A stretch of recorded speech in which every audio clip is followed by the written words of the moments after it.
Hello, listeners, and welcome to another episode of Cognitive Dissidence. As usual, I'm your host. I'm Jacob Shapiro. I'm a partner and the director of geopolitical analysis at Cognitive Investments. Joining me on the podcast for the second time is Daryl Ritchison. Daryl is the director of the North Dakota Agricultural Weather Network at NDSU. When he first came, I'm willing to call Daryl a friend now. I hope that's okay with you, Daryl. When he first came on, he was just a weather guy that I knew, and now I'm willing to call him a weather friend that I know. But thanks for coming on, Daryl. Listeners, not a whole lot of housekeeping from me. If you want to, I alluded to the natural gas projection that we have here at CI. If you want more information on that, about our research and consulting services, about our wealth management services, please email me at jacob@cognitive.investments. If you also just want to give me a book to read or tell me I was wrong about something or have suggestions for podcast guests, really anything, you can email me there too.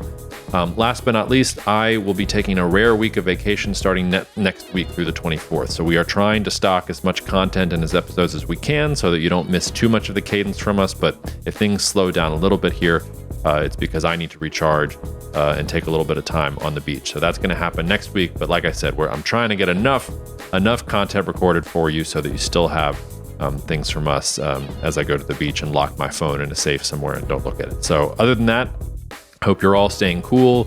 I hope you're all staying healthy. Cheers. See you out there. Cognitive Investments LLC is a registered investment advisor. Advisory services are only offered to clients or prospective clients where Cognitive and its representatives are properly licensed or exempt from licensure. For additional information, please visit our website at www.cognitive.investments. The information provided is for educational and informational purposes only and does not constitute investment advice, and it should not be relied on as such.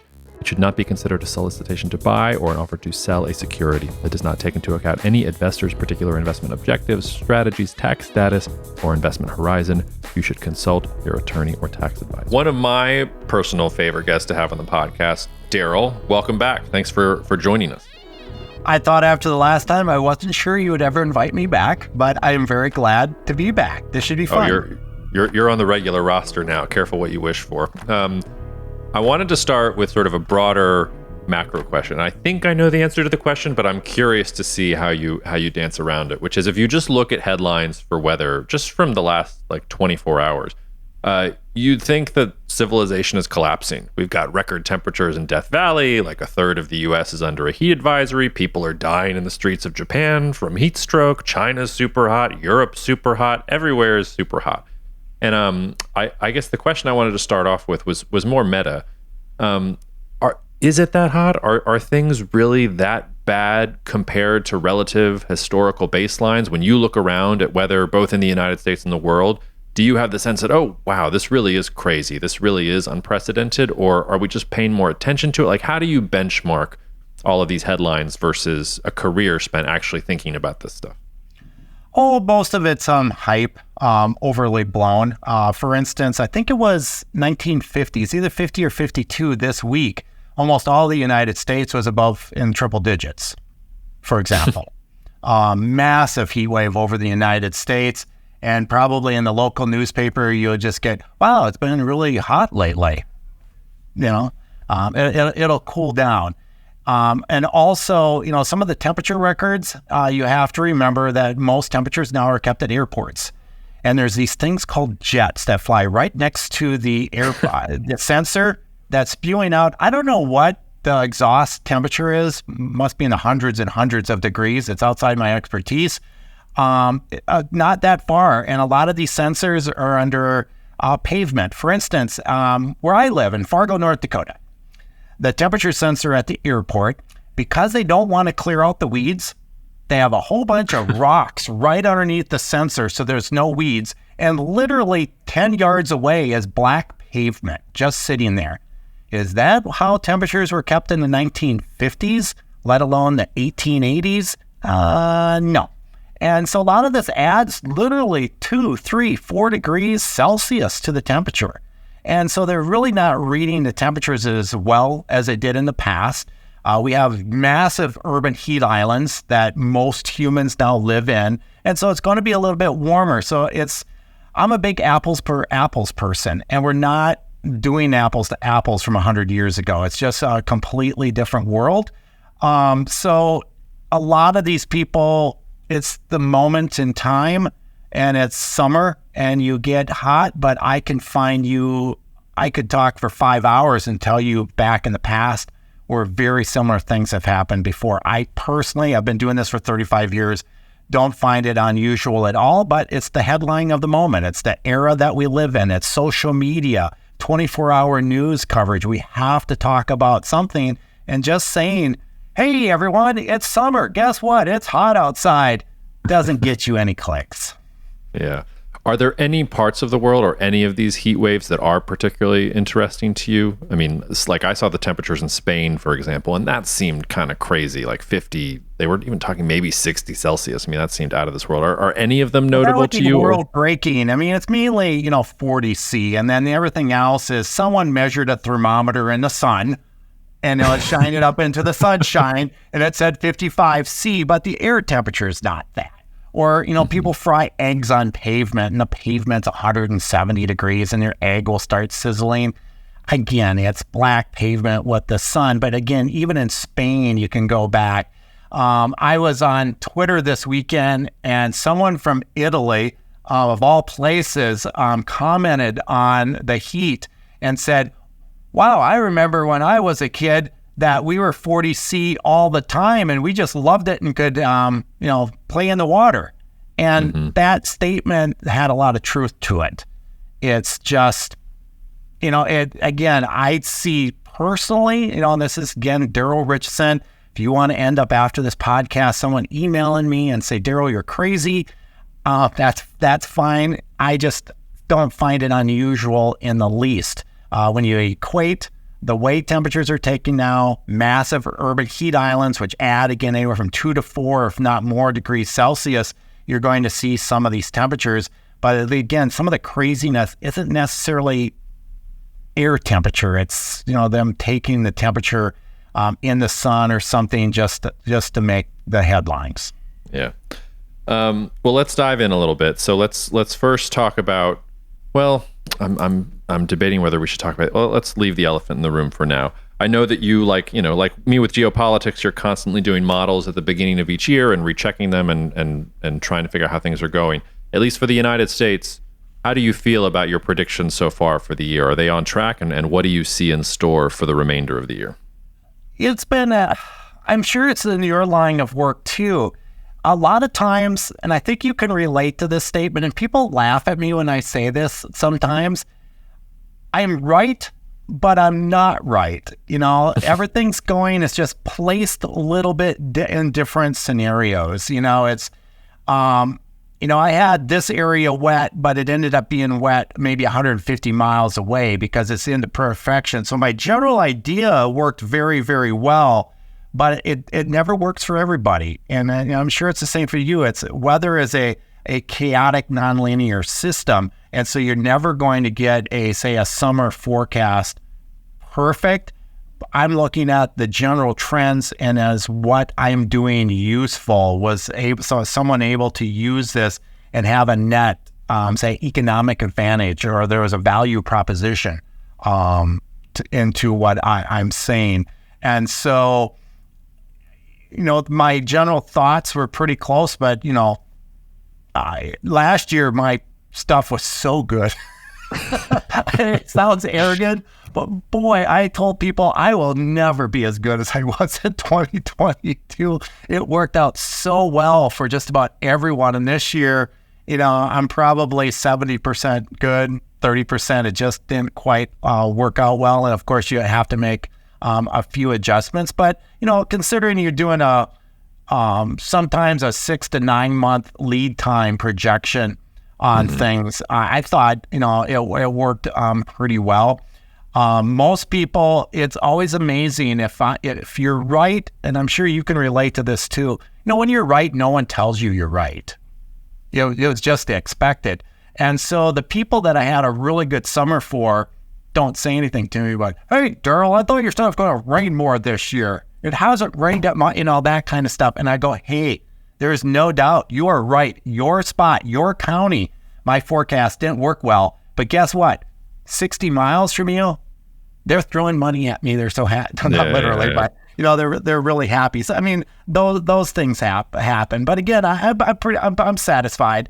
And, the thing that I really appreciated about this year, which goes into really, I think the topic we'll get to here shortly, is that people, we transitioned from a La Niña to an El Nino. And so people were just thinking, well, this is what usually, and a key word there is usually, is a code word there for me, is what happens. And even this past spring and winter, I would always, in so many of my public talks, remember there's a transitional period.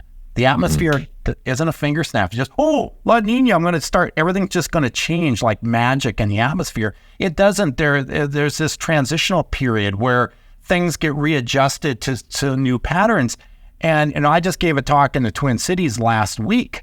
And in there, I mentioned, so many people had this anticipation, but this transition period is sometimes 2 to 4 months. What is 2 to 4 months? In some ways, it's a growing season. And so I deal more with ag than anything else. And then I go, and I even told you this winter, it's not magic. It's not a finger snap. And so part of the, I think sometimes when people thought, because I get grouped in, I'm sure you do too. Well, all you meteorologists are bad. You only have to be right 50% of the time. We have all heard the jokes, and I can laugh at those jokes. I understand where they're coming from. But a lot of times, I had this conversation last week too, is about, someone asked me and I said, you can believe me or you don't have to believe me, but this is just 35 years of experience that probably 3 times out of 4, when someone thinks my forecast was wrong, it wasn't. They just weren't listening. They heard what they wanted to hear in a sentence and not the whole thing. There's this whole concept of, my wife and I were discussing this weekend, and I go, sometimes we're watching completely separate movies. We're seeing the same thing, but you're watching this movie and I'm watching this movie, but it's the same movie. And we're taking 2 different perspectives on things. And sometimes with weather, you hear, I might say, of course, there's going to be a spot or 2 that's dry, but, most areas are going to be wet. And then people say, well, I thought you said it was going to be dry this summer. I go, no, I didn't say that. I said most areas are going to be wet. It's that they took one key word out of a sentence and it wasn't my point of the whole thing. And that at times happens quite a bit. And I know, in fact, that has to happen to you in your world. Oh, yes. Yes, it does. Although I try and preempt them by being the first person to criticize my own views and thinking about how I could be wrong. So I actually am impressed when somebody tells me that I'm wrong about something and I haven't actually thought about it, because I'm also my own worst critic, which I'm sure you can relate to as well. Yeah. Because I know when I'm wrong well before anybody else knows that I'm wrong, and I at least try to be the first one to raise my hand and be like, hey, that was not so. Let's try that one again. Let's run it back. All the short-term forecasts, which I don't do quite as much anymore, but a lot of people ask me. It's just not as public. But I'm always amused where I go, we should see widespread thunderstorms tomorrow, for instance. And maybe we get one, and it's not widespread. And people will call me and go, geez, your forecasts are just terrible. And I go, I know that. Well aware.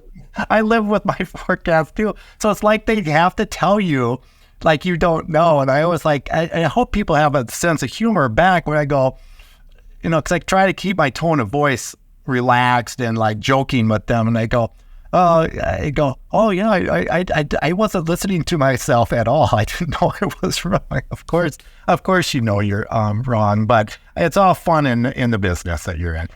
Yeah.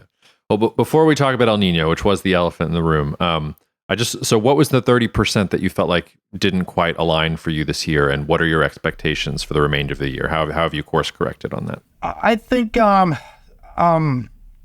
really in the upper Midwest where I live, the dryness in the I states, as they're oftentimes referred to, Iowa, Illinois, Indiana, there was so much anticipation with, El Nino, they should, or usually, those code words in there, should have had a wetter season. And I would, number one, in my last talk I gave, just a few days before this airing, us having this conversation was, no, there really is not a correlation in the Midwest with summer precipitation and El Ninos. It's just not there. People think they see it, or they'll remember one year where that happened, but we've had a lot of El Ninos in the last 100 years to go by, and they're just, the correlation is just not really there. And so in a lot of those areas, I did have drier than average, or at least best near normal, and been drier. But it's been more up in the northern plains where I thought it would be wetter. It's been extremely wet over about, maybe a 60, 70%. I used, 70% before, but 30% has just been really, really dry. It's just the thunderstorms. We've had so many thunderstorm complexes, but they've hit the same spots every time. They've just gone over the same areas. So we have quite wet and quite dry and not too many people in between. So that really is that 30%. Why I said at the beginning, in many ways, I was right. We had a lot of thunderstorms. We had a lot more action than we've had in the past few years. Yet there's this 30% that just, my goodness, like they have a force field, over them. A farmer called me over the weekend and said, we have this, and this coming. Hopefully you would think you would get hit by one of them. Yeah. And we'll see. But you just can't, that part of the county or that county just gets missed on the storms. So a lot of it, again, is, it's been more active, yet the activeness has been over the same areas. Has been a little bit more of the frustration for me. And what are you thinking about for the rest of the year? Like going into the winter, for example, do you think it's going to be colder in the United States? Are you thinking milder? Where are you sort of thinking about for 6-8 months from now? I even think in the last podcast, because many of your audiences probably only knows me from that one podcast I've done with you. And almost every time I speak, I always tell people X does not equal Y. And a good example of this was really the last El Nino of consequence we had in the United States was 15 and 16 winter. And California was in a drought at that point. And the anticipation was, because El Ninos oftentimes, not always, will bring better rains to California, that it would be, really resolve their dry problems with a good wetter than average winter that year. And it absolutely did not rain that winter in California. It was just like, wow.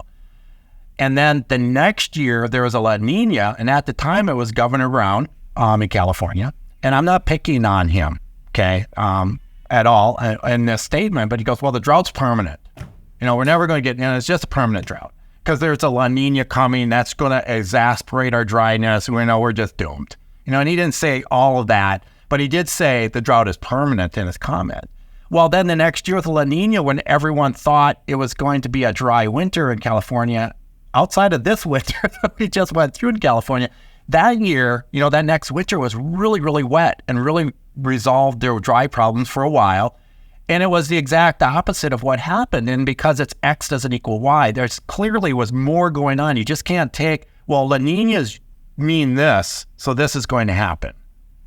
And so I start answering your question with that, because this winter, I think especially areas east of the Rocky Mountains will have your more typical La Niña pattern. The south is cooler and wetter than average, and the north is drier and warmer than average. Typical La Niña pattern or typical? I'm sorry, El Nino. Thank you. If you say them back and forth. Yeah. No. I don't make that mistake. Thank you for that correction. I thought you were testing me. Well, thank you. Seriously, when I get corrected on that you say those terms too quickly. But I think it will be that more classic El Nino winter pattern. Whereas, say, where I am in the northern tier of the United States will probably be warmer than drier than average. Whereas you in the southern part of the United States will probably have a cooler and wetter than normal winter. You'll still have a nicer winter than me. But I think it will fit that. It's the West Coast that I think might not fit that. I don't think California this year will have an abnormally wet winter like you would anticipate with an El Nino. So that would be 2 in a row for that. Right. If it happened, that might be the exception to that more, say, traditional pattern over the United States. But I think the southern plains, the southern tier of the United States, and if that's the case, then that kind of traditional fall severe weather season that the southern tier of the United States east of the Rocky Mountains can oftentimes get might be a scenario this upcoming fall. And again, perhaps next little bit next spring, briefly, early on, say February, March. Core winter still for me, but more spring-like weather in the south. I think, again, that type of pattern will probably actually occur this year. And that holds for the Northeast too? So cooler, wetter in the Northeast? Well, the Northeast precipitation impact over the Northeast, it really depends on who you look at, but a lot of times tends to actually to be a little bit drier than normal in the Northeast. Because, again, that main storm track takes over, and then in turn is a southern, say that subtropical jet gets energized because of El Nino. That warming energizes the southern subtropical jet, as it's oftentimes referred to. And so in turn, you get this split flow. Think of it as two highways in the sky. And that's where all the action is where all the gas stations are, all the eating places are along this. And so one will go up through Canada, and then go into far northeastern New England. And then the other one will slide along the west coast through and then hit the southern tier of states. So the southern plains through the southeastern part of the United States. So that type of pattern in a way leaves the Midwest and New England a little bit drier. Mm-hmm. The thing is, it only takes one nor'easter to go up the coast and you get your yearly annual snowfall. And that's always the problem with snowfall predictions. Precipitation predictions are easier. But, one storm and a lot of these cities will exceed their winter average on it. And so that's always a possibility. But I really think that would be a more typical scenario moving forward for this upcoming winter. To me, that's a more typical precipitation pattern for the United States than the Northeast being wet. Yeah. Okay, let's talk about the elephant in the room. And I'm going to stand in for my listeners here too, because I don't think often people know what this is. Tell us, and I know that this is probably painfully simple for you, but tell us first, before we get into it, what is El Nino? What do those words mean? What does it mean about the highways in the sky when El Nino is governing the traffic lights? Well, there is a very simple answer to this, but I want everyone to understand that we don't understand it completely. The simple answer is the warming of the equatorial Pacific Ocean. So by definition is when the equatorial Pacific Ocean, generally east of the international date line, so central in the eastern Pacific Ocean. So anything west of the international date line, that area is the water is almost always warm and doesn't fluctuate so much. And by warming of the equatorial Pacific, by definition, it is 0.5, so a half a degree Celsius or warmer over a 3-month period of time. Mm-hmm. So if you're looking at definitions, it's not today, or it's not a month, it's not 3 weeks. It's a 3-month average is how it's computed moving forward. So if you're in the imperial system, which probably a lot of your listeners are, then, think of it as 1 degree Fahrenheit. It's close enough, but it's a half degree Celsius. And so then this gets divided up, how warm is it? If you're like a half a degree to 1 degree Celsius warmer than average, it's usually referred to as a weak El Nino, or if it's the opposite, a weak La Niña on the opposite, but we'll just stick with the El Nino term. And then if you're like 1.5 degrees warmer than average, they usually refer to it as a moderate El Nino. And then usually if you get to 1.5 out above, and especially 2 and above, it's considered a strong El Nino. And the last one we had really of any consequence, because there's a really weak one that didn't last long just a few years ago, but the last one that really made the news a lot was the 15-16 winter one. Mm-hmm. That one was actually a very strong one. You could, I don't like the phrase, but you could almost call it super El Nino, which gets thrown out sometimes, but it was a very strong El Nino. This one, most computer guidance doesn't make it as strong as that one, but again, modeling the oceans is tough. You have to always think as computer models as guidance. Mm-hmm. It's very, I don't see how we're not going to have a moderate one. I'd be surprised a little bit. Not much surprises me in the business.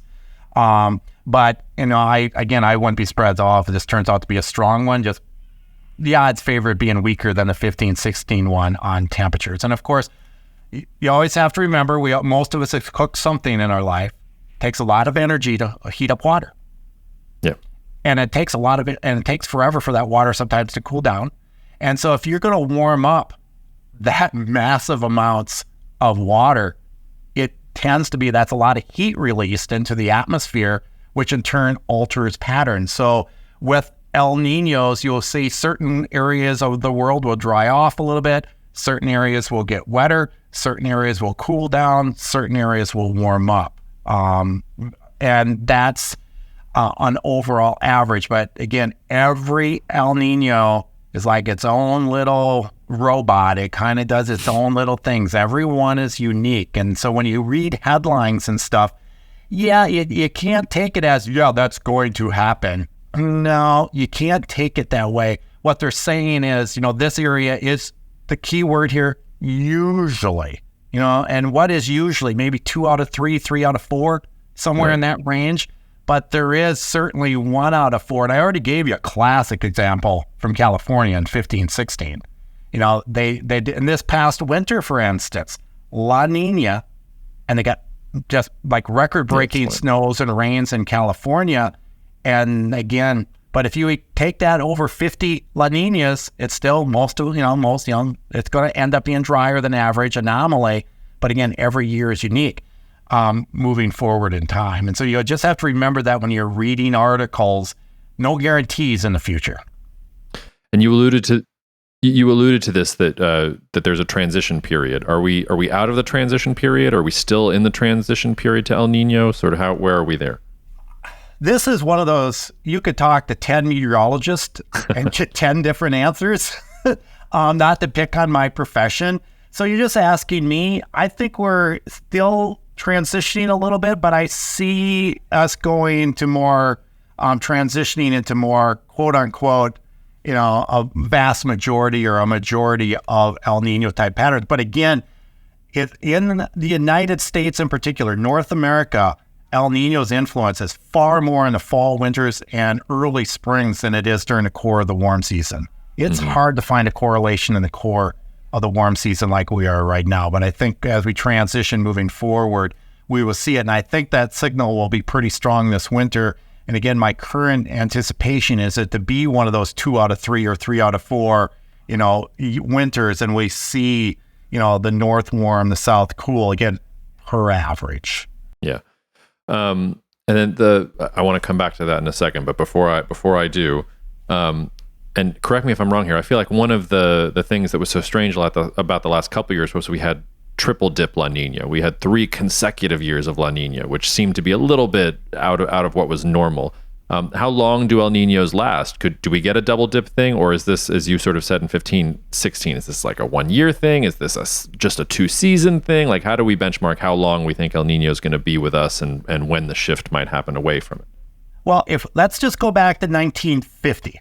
So that's 73 years, because that's when we have decent data. I wouldn't trust all of it because, there weren't satellites in space in 1950. And, at the beginning measuring this. So it's still not really an apples to apples thing, but we have at least a rough idea from 1950 moving forward. A vast majority of the El Ninos have just been poof, poof, and gone. They'll peak in December, and this one might peak in December at thereabouts. That's why it's called El Nino. Really goes back to the Christ child, because they would peak around Christmas time, and that's kind of where the name originally came from, because El Nino is the boy child. La Nina is the girl child. The exact opposite really is why that name was chosen. And then I think by next summer it's gone. Probably by the Memorial Day next year that we won't be in an El Nino anymore. So it'll be really like a 1 year, say June to June event.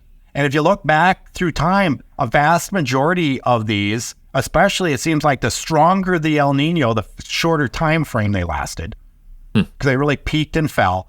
Whereas La Niñas, you talked about the triple dip.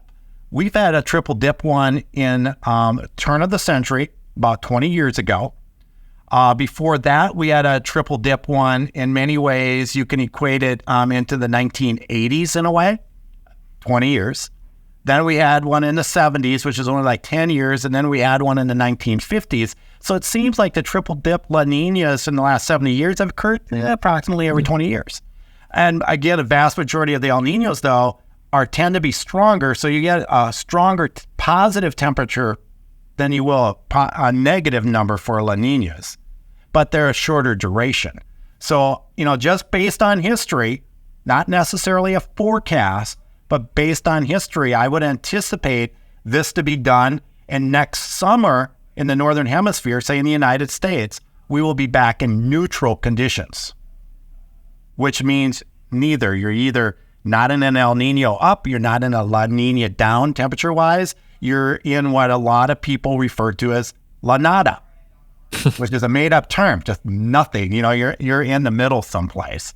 So that's what's interesting is a high percentage of the time El Niños are much shorter lived than the opposite La Nina because, looking back at time, I can't really find like a triple dip or a 3-year El Nino. You can find a couple, but usually, 12-ish months and they'll start fading away. And my suspicion is by next June, this one will not be with us anymore. Yeah. I'll ask a slightly personal question here, which is personal for me, which is, we're sitting here in the Gulf. One of the shorthands, I feel like when it's written about El Nino, you let off with X does not equal Y, but they love to make X equals Y here because it's all, La Nina means warmer temperatures, means more Atlantic hurricanes, but now we're in El Nino, so maybe fewer Atlantic hurricanes in hurricane season. So tell me why, just react to that. I'll let you riff. Well, the thing is, El Ninos now, because of the warming of the Pacific Ocean, and then it tends to develop this flow aloft from the west to the east that's a little bit stronger. So if you're going from Africa to the United States, of course, you're traveling west. The winds aloft with an El Nino want to be traveling east. So it's really like you're in New Orleans and you're going to head over to, say, Houston, and the wind's blowing from the west. You don't get as good as gas mileage because you're bucking the wind the entire time. So when hurricanes like this season so far, the trivial little things that have formed haven't really lasted and have just run into, and what this is really referred to as shear, different wind speed, different wind directions at different levels, shear. So when these storms form, that's why most El Nino years, you have this tendency to not get as many hurricanes because they're fighting to really form. The waters might be warm. The Gulf of Mexico right now is about as warm as it gets, but nothing has formed yet there. Why? Warm waters. Again, it's one ingredient. You need more than just warm waters. And so the odds are in your favor. But guess what? There was a storm called Andrew. And that really was on the tail end of an El Nino. And think about it. Andrew was at the end of August. And granted, they didn't name every swirl of clouds in the Atlantic like they do nowadays.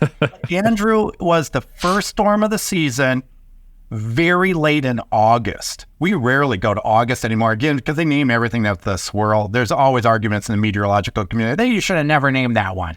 And historically, they wouldn't have. I'm not going to argue which way is the correct way of doing it. But I'm just saying it only takes one storm is always the issue with a hurricane. What if there's just one good hurricane that hits the United States this year and it happens to be New Orleans? The forecast of fewer of the hurricanes would be correct. But it's not correct to you, for an example. And so I always like just pointing that out to folks that, it's weather. It only takes one. Just because, someone's going to win the lottery. It's not going to be you, probably, but someone. And that's a sad thing. But, now we're getting into the peak of the hurricane season here pretty quick. The peak is usually around September 10th. So, really August, September into the middle of October, there's like 75 days there that we're going to get into here. Because this El Nino is developing fairly rapidly, you asked about the transition. That transition period is really over in many ways. And you can see this more typical thing happening now in the Gulf and to the Atlantic. That, again, if you're going to just, it's an odds game sometimes. The odds are that this probably be a much reduced season for hurricanes. And so if I was living along the Gulf, I would take, well, at least this year is probably a year we'll be fine, much better than say in 2025 or 2026 when we might be back in a La Nina or a little bit cooler, a more traditional period moving forward. So that's, I think most meteorologists would probably say the same thing. Mm-hmm. What parts of the world are more vulnerable then? Well, with the El Nino, you may have noticed there, last couple of years with this triple dip, East Asia did not have a lot of typhoons. Yeah. And already this year, we've had a couple very impressive ones, super typhoons. And so it would be the Philippines, China, Japan getting hit, Southeast Asia. I mean, it would really be Eastern and Southeastern Asia that they would probably see an uptick in typhoons. And then, of course, disruptions associated with that. That would be, and their season never ends. It's 12 months a year, really, unlike most of the rest of the world. So that would be an area by far to watch the most. Yeah. You mentioned just one ingredient.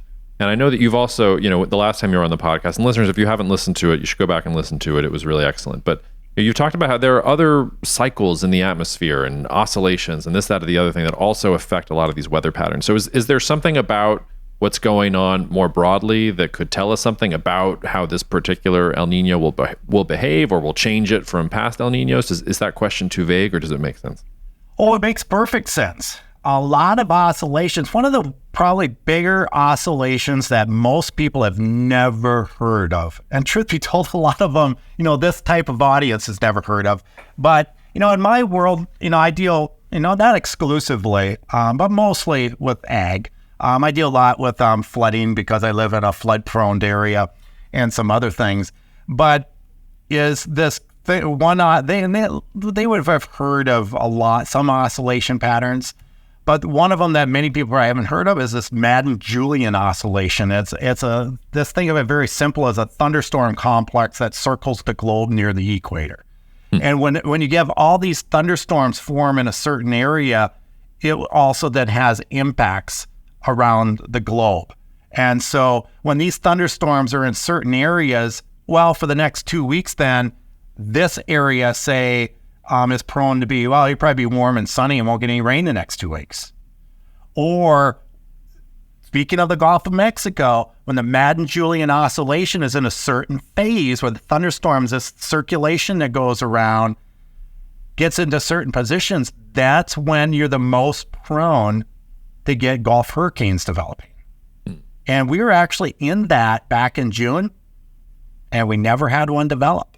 And there are certain meteorologists and certain things I follow going, Madden-Julian oscillations in this pattern. The Gulf of Mexico is really warm, but there is an El Nino kind of there. What's going to happen? And fortunately, nothing happened. Yeah. But, and I don't know if anyone publicly much that the general public was aware of that. But, in certain meteorological circles, I was one of them, just going, curious. But see, it's not a guarantee, but but that pattern is usually a lot of times only 4 to 6 weeks out that helps you. So for me to project the winter right now, that oscillation pattern doesn't help very much.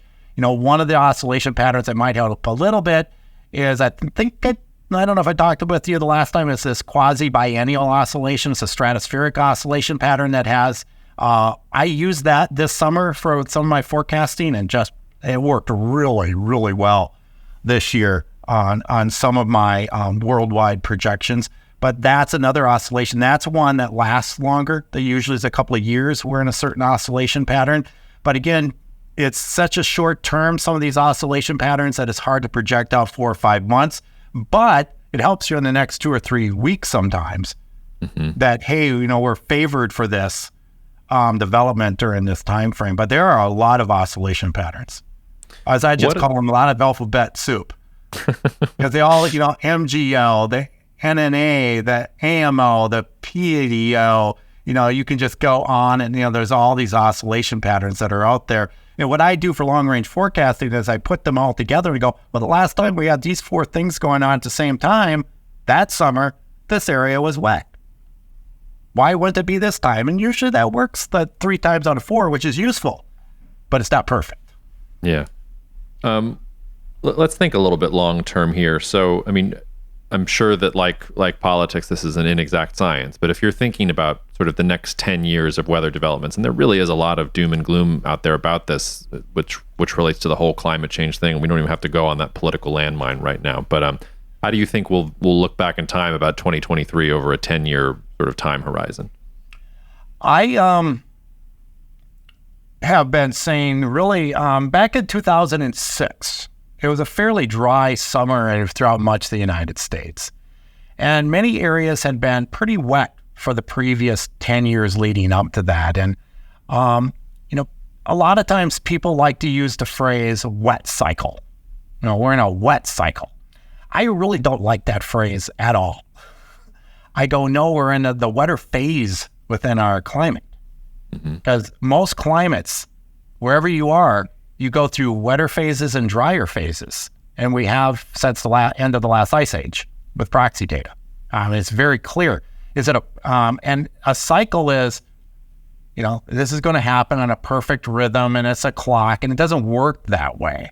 And people will try to come up, and you probably have heard of them. Well, we're in this 187-year cycle, and those types of stuff. And you look back at time and you go, but people take it kind of too literally. I go, I'm not denying that there's some like oscillation there, because all these things are like, because El Nino and La Niña's technically term is ENSO, N-E-S-O. El Nino, Southern Oscillation is its official name.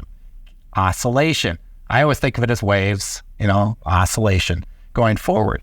And so based on that and proxy data back in 2006, I had a lot of folks come up to me, go, geez, Daryl, this wet cycle we're in, again, don't like the term, they used it. I bet it's over with now. And I go, no, I don't think so. Because if you go back and look at proxy data, because proxy data is awful, in my opinion, on temperatures, but it does a good job with precipitation, because it's more, it's a more substantial, it does stuff. Lakes fill up and lakes go down. And you can do proxy on that. What makes a lake go up? Well, more rain. What makes a lake go down? Less rain. It's kind of obvious stuff. And so the proxies for that work pretty well. I go, I don't think we'll dry off until the 2020s into the 2030s. And oddly, I was saying that for years. And then in 2017, when we were not much of the United States, but my area, North Dakota in particular, was very dry summer. Oh, geez, Daryl, I think this is for sure the wet cycle's done. You've already said the 2020s. I've been listening to you for a decade. You keep saying this. I go, well, it's not the 2020s yet. It's only 2017. And then I made, most people have heard this. How do most droughts or dry periods end? With a flood. There's the old saying, all droughts end with a flood. I told them, oddly, if you look back in history, a lot of wet phases ended up with a flood. Then it went dry. And people just kind of laughed and go, Daryl, that's just crazy talk. Well, in 2019, we had just massive rain in the Midwest, massive flooding. And then I told people, guess what? Now we've done it. Now we're going dry. And let's see what happens. And we've been dry ever since, for the most part. Still rains. And so that's background to say this. I think the 2020s and the 2030s, much of this, especially the United States growing areas, will probably see far more years with average or below average rainfall than above average rainfall, which is the exact opposite of really what's been happening in the last 20, 25 years. And it's an oscillation to me. I don't know what to call the oscillation. We could call it the Jacob oscillation. No. We're definitely calling it we can call it the Jacob Shapiro oscillation if it's wrong. If it's correct, it should be the Daryl Ritchison oscillation. I'll do you that solid. But that's, based on historic proxy data. And then people go, I'm not, as you already know from the beginning of this podcast, I'm not a scaremonger when it comes to weather. The weather is wet. I just not one of those people. I never have been since the beginning of my career, which has made some news directors people you need to hype this up a little bit more. I'm just not that kind of person. So then people go, oh my, like the 1930s coming back. And I go, oh, I tell you, the 1930s will come back at some point. It wasn't like the first time it ever happened. But I go, no. If you think about it, the 50s, 60s, and 70s, most years were a little bit drier. The lakes started to shrink. It was a little bit drier. We still grew crops. We didn't probably get as much moisture. We have better genetics now. There's positives here. All I'm saying is we're going to go back to, say, the 20th century average of precipitation rather than the last 30 years of average. Because if the new climate average, if you watch wherever you're listening from, if you go, well, the average rainfall is, 9 inches for June. Where does that come from? That comes from 1991 to 2020.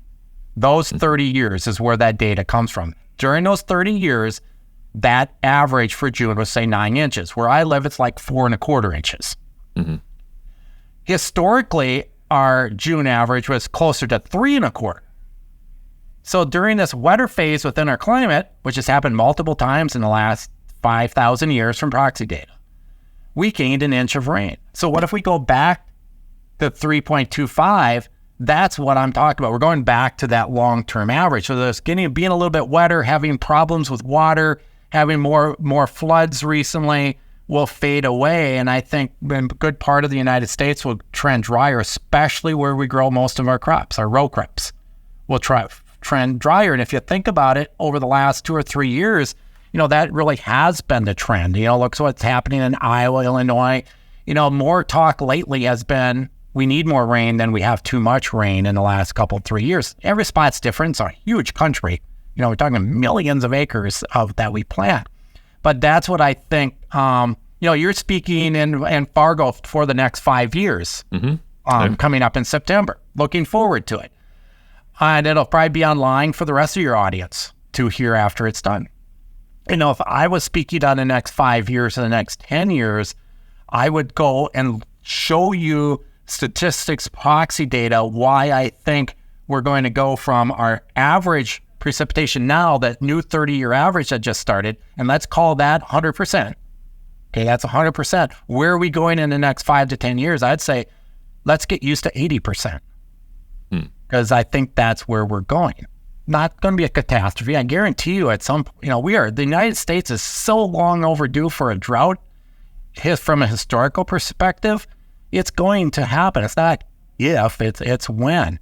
2012 was really the last time we had a widespread drought in the United States. We had dry pockets, but not a widespread area. At some point here, even this decade, that's likely going to repeat itself. But that's just a sign of, to me, in the next 5 or 10 years, we're probably going to see a few more drought years than, say, we did in the 90s, early 2000s, when we had a lot of years where really excessive moisture was a problem. Speaking of like last year, what happened to the Mississippi? Barge traffic, less water, those types of things. If you want to call that climate change, you go ahead. I just call it fluctuations within our climate. Yeah. Does temperature map onto that as well, or temperature is a whole different can of worms? Temperature gets to be a whole different can of worms, but people will laugh at this and go ahead and laugh at it. I would think we might see a subtle cooling after this. El Nino will spike things up a little bit, of course, because you're warming up a lot of water. It's kind of like things spike down a little bit with the La Niña that we had. But the United States has been, generally less extreme than we've been in the past. We don't see these massive 100+ degrees, like when I started this off, like what happened back in 1950, and there's been other years in the past, is that we might actually trend a smidge cooler in the row cropped areas in particular. That, say the Midwest in the traditional times is sometimes referred to as, say Ohio to North Dakota, Nebraska. Sometimes people throw Missouri in there. That north central core might trend a smidge cooler. Might be imperceptible, but I'm not really worried about the heat, except on dry summers tend to be warm summers, just because dry soils heat up more rapidly. Without the water in the soils, you heat up the air temperatures. Why the 1930s, parts of the 1950s, we had these just ridiculously, stuff that most humans in the United States, most people in the United States never experienced, stuff that happened in the 1930s and the 1950s, and to some degree a little bit in the 1970s. It's just been so long since we've seen something like that. So there might be that oddball year, but again, I don't think temperatures are going to fluctuate much. If anything, might be down a smidge, but again, it would be imperceptible. That's just my way of saying it's not something that overly concerns me at the moment, except that especially that one summer we have a big drought, which I'm sure we will have. I'd be surprised if we didn't. Sometime here in the next 5 to 8 years, that summer will probably be a warmer than average summer just because there's very little moisture. And again, we have millions and millions of acres plowed up by man. That's all prairie or forested 200 years ago. So when you expose all that black soil to the sun, like what happened in Illinois early when they're setting some really records very early on, that's, 100 years ago, that was either forest or prairie. We wouldn't have experienced that. We were just, all that energy is being absorbed by that black soil. And that's why a lot of times, more so now than even in the past, when you do get a dry summer, you're going to get a hot summer with it. One oddity, really, when I talk to people in Iowa, Illinois, in that area, I go, you've been dry. Not going to deny that. The odd thing is you've been dry and not above average. Yeah.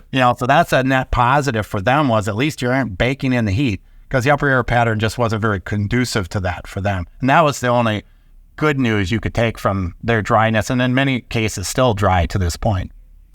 To your point about the 1930s, I'm halfway through Ken Burns's documentary of the Dust Bowl, and I was just thinking to myself when I was watching it the other day how that would get covered today in the current media environment, because even some of the pictures and clips and some of the things that happened in the Midwest around that time period, it's apocalyptic. I think people would probably freak out today. I don't know. I think the coverage of that would be completely wild.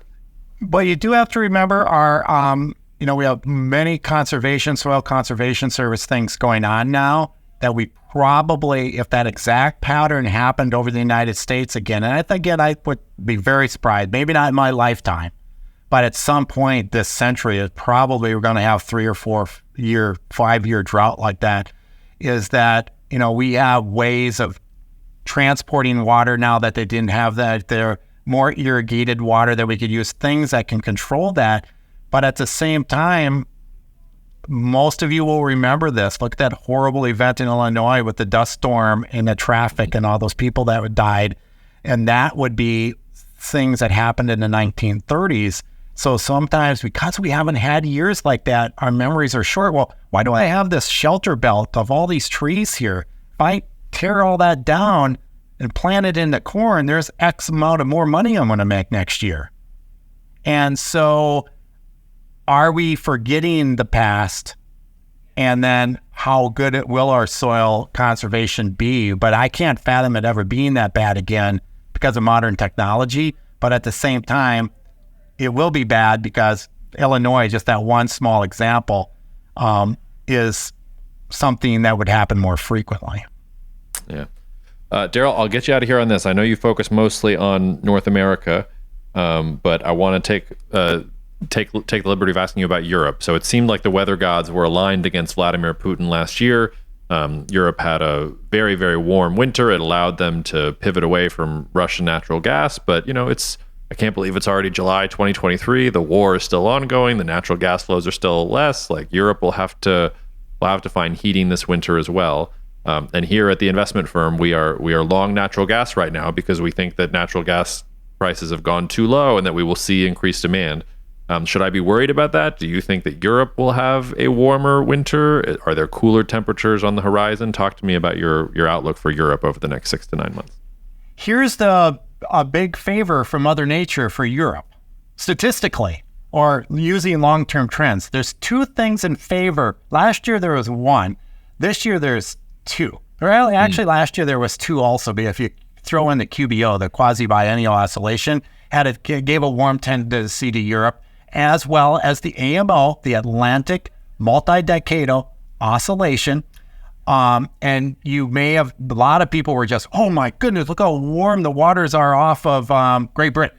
And they're way above average, but they're still in the 50s, It was still get hypothermia in the water, but it was above average, no doubt. But here's the thing.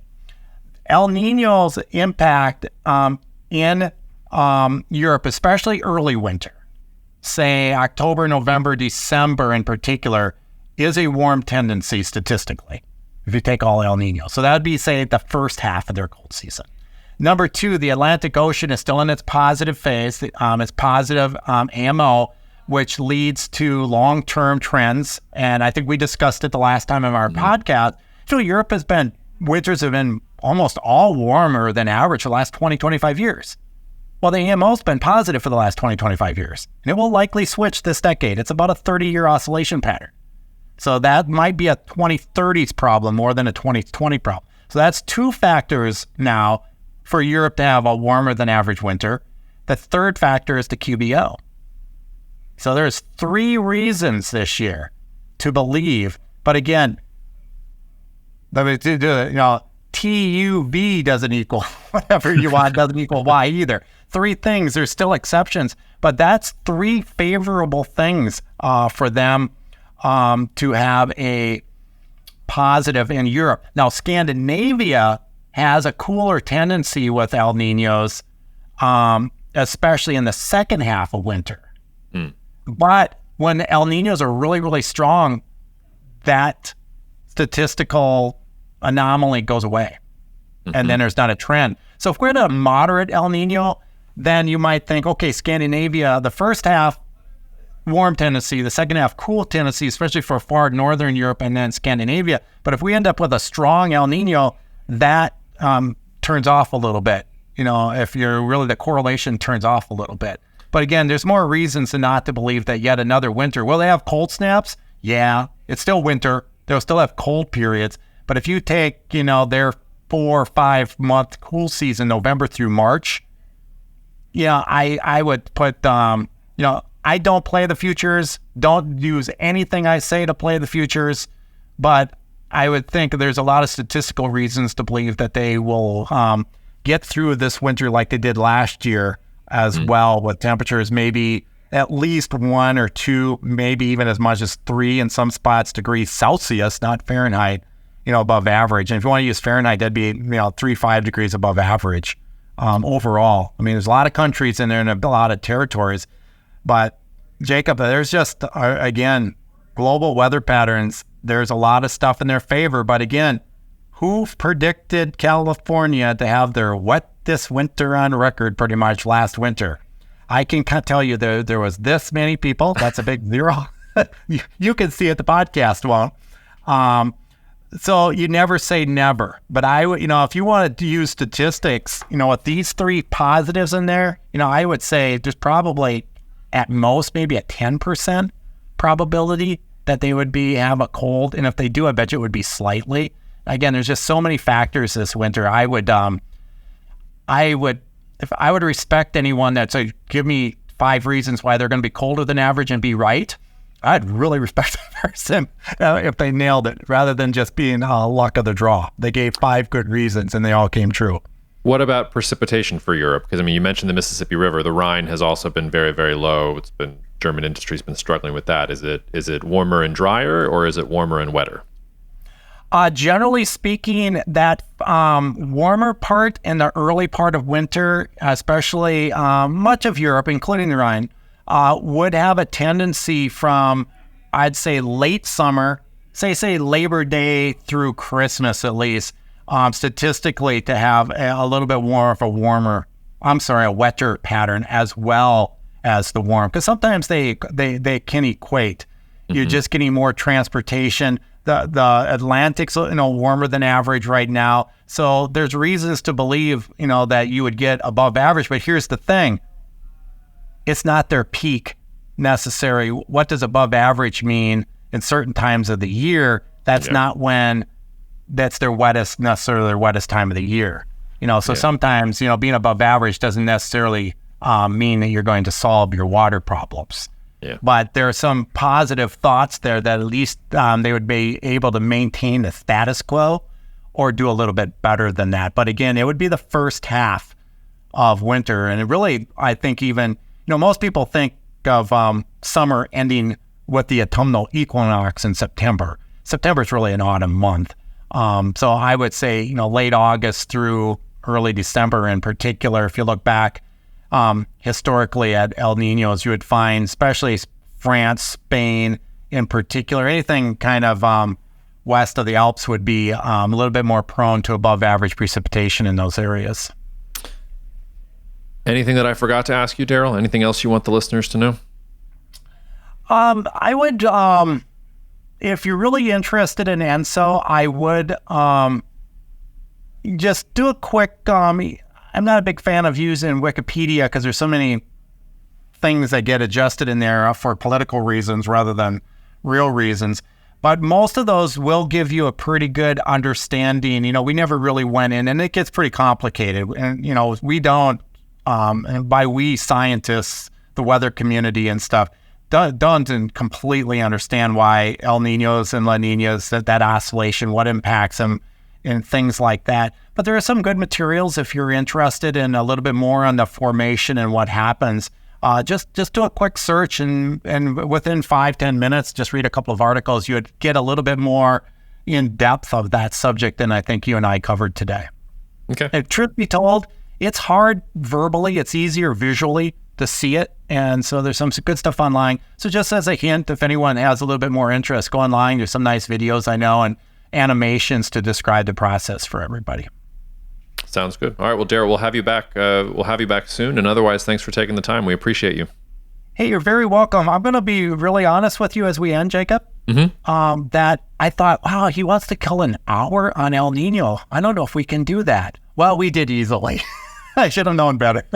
I always, one of my favorite quotes is from Blaise Pascal, which is, I didn't have time to write a short letter, so I wrote a long one. I think it applies to podcasts as well. So it happy does. to have you, and we can fill up a lot more time too, but we'll give the listeners a break. Cheers. Thank you so much for listening to the Cognitive Dissidence podcast, brought to you by Cognitive Investments.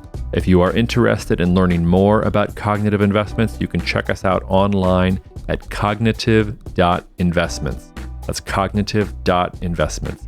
You can also write to me directly if you want at jacob@cognitive.investments. Cheers, and we'll see you out there. The views expressed in this commentary are subject to change based on market and other conditions. This podcast may contain certain statements that may be deemed forward-looking statements. Please note that any such statements are not guarantees of any future performance, and actual results or developments may differ materially from those projected. Any projections, market outlooks, or estimates are based upon certain assumptions and should not be construed as indicative of actual events that will occur.